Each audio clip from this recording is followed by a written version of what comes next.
अगर मैं आपसे कहूं कि क्या अब हर 1 GB डाटा पर देना होगा 1 रुपए का टैक्स? अरे चाहे आपकी सिम जियो हो, चाहे एयरटेल हो, चाहे वीआई हो, या कोई भी सिम हो, अब आपका रिचार्ज इतना महंगा पड़ जाएगा, इतना महंगा पड़ जाएगा कि आप कहोगे कि बाप रे बाप, इतना महंगा रिचार्ज हम कैसे कराएंगे। लेकिन ये रिचार्ज इस बार कंपनी महंगा नहीं करेगी, बल्कि सरकार महंगा करेगी। आप कहोगे अपने मुंह से ये क्या हुई, निर्मला सीतारमण कहेंगी पैसा ही पैसा होगा। सवाल ये उठता है कि आखिरकार सरकार ने एक और कौन सा तरीका निकाल लिया है कि आपको और हमें चूस करके रखना है। ये सरकार, मैं आपको बता रहा हूं कि जैसे चूसा हुआ आम नहीं रहता, वैसे ही आपको और हमें कर देगी। अरे चाहे आप बिस्कुट खरीदने जाओ, चाहे कुछ भी खरीदने जाओ, हर चीज पर टैक्स जीएसटी वसूला जाता है। सरकार ने सोचा कि ये यार कैसे इतने सस्ते में इंटरनेट का इस्तेमाल कर ले रहे हैं, अभी आपको पता चलेगा कि क्या होने वाला है और कितना महंगा रिचार्ज होगा। पागल हो जाओगे सुन करके। और जब आपको यह पता चलेगा कि सरकार कितना कमा रही है, हालत खराब हो जाएगी, आपकी हालत खराब होने वाली है। मतलब अब आप कहोगे कि यार अब नहीं रह पाएंगे। अगर कोई गरीब आदमी है वो यहां तो नहीं रह सकता, यहां नहीं रह सकता। सुनिए सही क्या हुआ है। असल में प्रधानमंत्री मोदी जी ने डीओटी यानी कि डिपार्टमेंट ऑफ टेलीकम्युनिकेशन के साथ, जो पूरा का पूरा टेलीकम्युनिकेशन की कंपनी है, उनके साथ मिल करके बैठ करके एक मीटिंग की। और मीटिंग करने के बाद ये कहा कि सितंबर तक हमें पूरा प्रपोजल तैयार करके दे देना कि अगर हर 1 GB डाटा पर 1 रुपए का टैक्स अगर जनता से वसूला जाएगा तो क्या इससे इंटरनेट यूसेज कम तो नहीं होगा। मैं आपको यह बता देना चाहता हूं कि हर 1 GB डाटा पर 1 रुपया वसूलने का काम अब सरकार करने वाली है। और आप कितना डाटा इस्तेमाल करते हो, एक एवरेज आदमी कितना डाटा इस्तेमाल कर ले जाता है, उसको महीने का कितना रिचार्ज पड़ेगा, ये सुन करके अभी आप दंग हो जाओगे। लेकिन जब सरकार से ही पूछा जाएगा तो वो कहेगी कि अरे इसलिए हम करना चाहते हैं ताकि जो बच्चे अभी ज्यादा मोबाइल इस्तेमाल कर रहे हैं तो मोबाइल इस्तेमाल कम करेंगे जब ज्यादा पैसा लगेगा। अरे भैया, मोबाइल बंद करवाना तो 1 लाख रुपए का रिचार्ज कर दो। आप खुद बताइए, अगर बच्चों का आपको स्क्रीन टाइम कम करवाना है तो उसके लिए आपको दूसरा कोई उपाय निकालना पड़ेगा।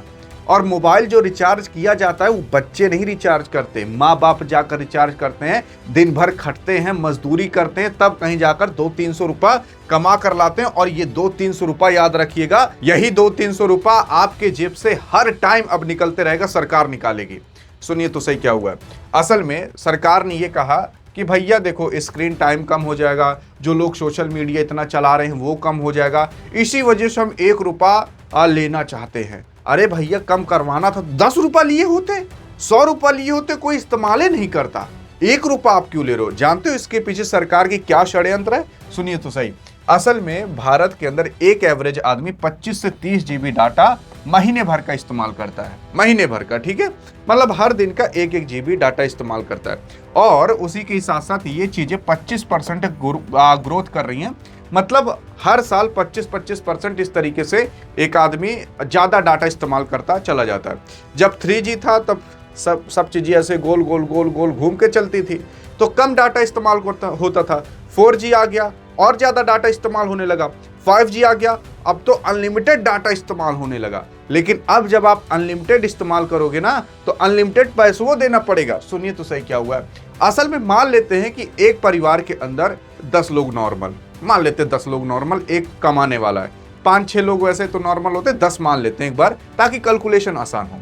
अब अगर एक आदमी एक महीने के अंदर 30 GB डाटा इस्तेमाल कर रहा है तो उसको 10 से गुणा कर दो, तो मतलब 300 हो गया, क्योंकि उस परिवार के अंदर 10 लोग हैं। तो पूरे परिवार का मिला करके एक परिवार से सरकार कम से कम 300 रुपया आराम से वसूल कर लेगी। और मैं आपको बताऊं, 300 रुपया एक गरीब की दिहाड़ी होती है। जब वो पूरा दिन भर खटता है, दिन भर मजदूरी करता है, तो 300 रुपया वो कमा कर लाता है। मतलब अब ये मजदूर जो बिस्कुट पर, खाने पीने पर, बच्चों की पढ़ाई पर, हर चीज पर टैक्स जीएसटी भरता था, अब वही मजदूर एक दिन तो केवल सरकार के रिचार्ज के लिए कमाएगा। समझ आया? इस तरीके से अब सरकार वसूली कर रही है। मतलब खुद सोचो, सरकार को शर्म आनी चाहिए ये सब करते हुए। अभी आप कहोगे कि अरे यार, इसमें अभी कुछ लोग ज्ञान देंगे आपको आकर, अरे सरकार इसलिए कर रही है ताकि बच्चे फोन कम इस्तेमाल करने। अरे जब भारत को आप डिजिटल इंडिया बना रहे हो तो क्या मतलब है यार आपके टैक्स लगाने का? अभी आपको पता चलेगा कि सच्चाई है क्या। कुछ लोग अपने घर पर ना वाईफाई लगवाए रहते हैं और उनके यहाँ 4 लोग पढ़ते हैं, आकर के मोबाइल इस्तेमाल करते हैं। कुछ लोग लाइब्रेरी खोले रहते हैं, वहां पर वाईफाई लगवाए रहते हैं और बच्चे आते हैं लाइब्रेरी में पढ़ते हैं वाईफाई कनेक्ट करके। अब देख लीजिएगा वो वाईफाई वाला हटवा देगा। अगर आप एयर फाइबर लगवाते हो और उसमें 700-800 का रिचार्ज होता है तो आपको महीने का अनलिमिटेड नहीं मिलता।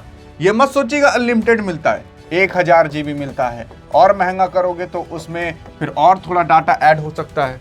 लेकिन 1000 GB का मतलब, अब अगर वहां पर 10 लोग इस्तेमाल कर रहे हैं तो महीने में तो 1000 GB इस्तेमाल हो ही जाएगा, आराम से हो जाएगा। क्योंकि यार जो वाईफाई रहता है, जो लगा रहता है राउटर या कह सकते हो एयर फाइबर, वो काफी तेज चलता है। तो अगर 1000 GB आप इस्तेमाल कर ले रहे हो उसका, यानी कि आपको 1000 रुपये एक्स्ट्रा देना पड़ेगा। तो अब जो लाइब्रेरी में वाईफाई और बाकी तमाम जगह वाईफाई लगे रहते ताकि सुविधाएं मिल जाए ना, उनको 1000 रुपये एक्स्ट्रा भरना पड़ेगा इसका मतलब। क्योंकि 1000 GB और हर GB पर 1 रुपया, तो हर जगह से निकल जाएगा भैया, हर जगह से निकल जाएगा। और इससे बहुत तगड़ा नुकसान होगा उन कंपनियों को जो कंपनी इंटरनेट का काम करती हैं। इनको पता नहीं है कि क्या होने वाला है आगे। और ऐसी बहुत जगह है जहां पर इंटरनेट की सुविधा दी जाती है, और अगर वो सुविधा अब दी जाएगी, कंटिन्यू की जाएगी, तो हर 1 GB डाटा पर 1 रुपया एक्स्ट्रा भरना पड़ेगा। तो वो लोग कहां से भरेंगे? फिर सुनिए तो सही, सरकार ये करके जानते हो कितना कमाएगी? और बहुत ज्यादा नहीं कमाएगी, खाली 22,900 करोड़ रुपया कमाएगी 1 साल का, बस। मतलब 23,000 करोड़ के करीब कमाएगी, 1-1 रुपया वसूल करके 1 GB डाटा पर। उसके बाद सुनिए तो सही, असल में हाल फिलहाल भारत के अंदर सबसे ज्यादा डाटा इस्तेमाल किया जाता है। लगभग 229 बिलियन GB डाटा केवल 2025 में इस्तेमाल किया गया था। अगर इसी को ही हम गुणा कर ले, मतलब 1 रुपए से, तो वो निकल कर आएगा 22,900 करोड़ रुपए। और ये हर साल 25% से बढ़ेगा, क्योंकि हर साल भारत के अंदर 25% से इंटरनेट का यूसेज बढ़ता चला जा रहा है। लेकिन अगर ऐसा इन्होंने किया तो यूसेज कम हो जाएगा, लोग कम इस्तेमाल करेंगे। लोग जो फ्री में वाईफाई की सुविधा दे देते हैं, कोई सुविधा नहीं देगा, बचा बचा करके लोग इस्तेमाल करेंगे। और इससे जो टेलीकम्युनिकेशन है, इससे जो वो कंपनियां हैं जो इंटरनेट का काम करती हैं, उनको बहुत बड़ा झटका लगेगा केवल 1 रुपए से। क्योंकि तब कोई भी फ्री में वाईफाई नहीं देगा। तब कोई, मतलब आप खुद सोचो, आप कहीं बाहर फंसे हुए हो और फिर आपको इंटरनेट की जरूरत है, आपको मोबाइल रिचार्ज करना है, कोई आपको वाईफाई देगा नहीं, 1 ही रुपए के चलते नहीं देगा, लेकिन देगा नहीं फिर आपको। सच्चाई ये है, बहुत बड़ा झटका लगने वाला अगर ऐसा सरकार करती है तो।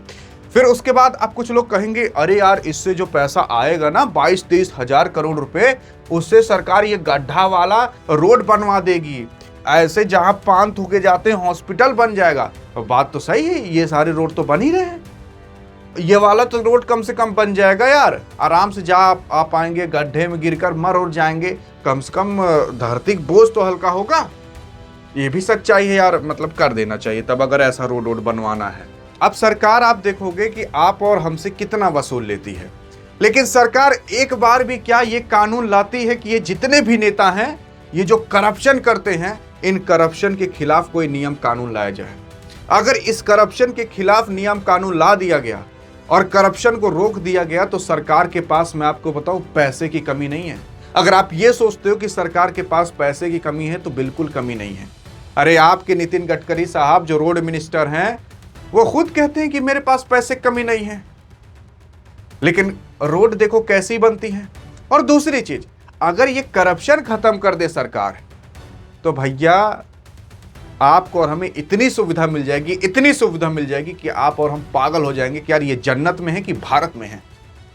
सच्चाई ये है, लेकिन सरकार ऐसा करेगी नहीं। सरकार ये सोचेगी कि जनता कैसे लूटे यार, कोई नियम कानून 2 महीने से लूट नहीं पाए हैं जनता को, और चलो इस बार इंटरनेट को ही महंगा कर देते हैं। और हाँ, इंटरनेट अगर इस तरीके से हुआ ना, तो आपको जो रिचार्ज करते हो, क्या पता वो कंपनी वाले आपसे 20-30 रुपया पहले एक्स्ट्रा ले लें, 20-30 रुपया पहले एक्स्ट्रा ले लें कि भैया नॉर्मल आप 30 GB तो इस्तेमाल कर लोगे, चलो 30 रुपया दे दो, उसके ऊपर जो इस्तेमाल करना था वो टैक्स के रूप में तुम्हारा कट जाएगा। समझ है? तो इस तरीके से कटेगा। अब क्या है कि अगर कोई नॉर्मल आदमी है जो अपने घर पर पे वाईफाई लगवाया है, और अगर उस पूरा परिवार इस्तेमाल कर रहा है, अगर 1000 जीबी महीने भर में इस्तेमाल कर लेगा तो जानते हो क्या होगा? 1000 रुपये वो एक्स्ट्रा भरेगा। सच्चाई ये है। और आपको और हमें ही एकदम से पूरी तरीके से चूस कर गुठली निकाल करके फेंक दिया जाएगा, और ये कह करके कि यार सरकार आगे चल करके ना देश के अंदर डाटा सेंटर लाना चाहती है। अरे पिछली बार जब बजट हुआ था तो उसमें निर्मला सीतारमण जी ने कह दिया था कि 2047 तक कोई भी डाटा सेंटर बाहरी देश आकर के भारत में लगाता है, एआई की चीजें भारत में लाता है, मशीनें लाता है, तो 2027 के मार्च तक कोई टैक्स नहीं लिया जाएगा। तो इससे क्या होगा? कंपनियां अट्रैक्ट होंगी। लेकिन जब टैक्स यहां से लिया नहीं जाएगा तो सरकार कमाएगी कैसे? तो सरकार ने कहा क्यों चिंता कर रहे हो यार, हमारे देश है ना, देश की जनता है, बाकी एक बार वापस से लूटने का काम चालू हो चुका है। रिचार्ज वैसे भी सस्ता था, थोड़ा और सस्ता हो जाएगा। मतलब सोचो, हद हो गई है यार। सरकार की इतनी अकल नहीं हो पा रही कि यार जनता को सुविधा देना है, जनता को लूटना नहीं है। अरे मैं मान रहा हूं अमेरिका कनाडा में भी ऐसी ही टैक्स वसूले जाते हैं, लेकिन वहां की सुविधा जाकर आप देख लीजिए तो पागल हो जाएंगे। आप खुद बताइए, अगर आप किसी भी सरकार को मानते हो, आप खुद बताइए कि भैया क्या आपको रोड अच्छी मिल पा रही है, हॉस्पिटल अच्छे मिल पा रहे? नहीं मिल पा रहे। और ये जो नेता कहते हैं कि अरे पहले कांग्रेस की सरकार थी, उसने लूट डाला। अरे तो कांग्रेस की सरकार में भी पहले आप ही थे। कभी क्या आपने सोच कर देखा, कांग्रेस ने अगर भारत को लूटा 70 साल, तो कांग्रेस के अंदर कौन था? जो आज बीजेपी में है ना, यही नेता पहले कांग्रेस में थे। जो शुभेंदु अधिकारी वेस्ट बंगाल के सीएम बने हैं, पहले वो टीएमसी में ही थे, और टीएमसी पहले कांग्रेस से ही जुड़ी हुई थी। तो मतलब आप ही लोग लूटे हो। पहले आप लोग कांग्रेस में थे, अब बीजेपी की सरकार है तो बीजेपी में कूद कर चले आए। और राघव चड्ढा पहले आम आदमी पार्टी में थे, अब बीजेपी में। अगर आम आदमी पार्टी की सरकार पूरे देश में बन गई तो आपके राघव चड्ढा वापस से ट्रांसफर उसमें मार देंगे। तो सच्चाई ये है, देश को लूटता नेता है, और यही नेता पहले कांग्रेस में थे, यही नेता अब कूद करके बीजेपी में आए हैं। अगर कांग्रेस की सरकार बनी, वापस से कूद के उसमें चले जाएंगे। फिर कहेंगे करे 15 साल बीजेपी ने आपको लूटा था, लेकिन बीजेपी के अंदर आप ही थे, अब कूद करके कांग्रेस में जा चुके हो। ये नेता आपको और हमारा एकदम से काट के ही मानेंगे। अब बाकी आप क्या कहते हो इन सब मुद्दों पर, आपकी क्या राय है, देखते हैं क्या कहते हो। अधिक जानकारी चाहिए तो इस वीडियो में मिलते हैं, तब तक के लिए जय हिंद, जय भारत।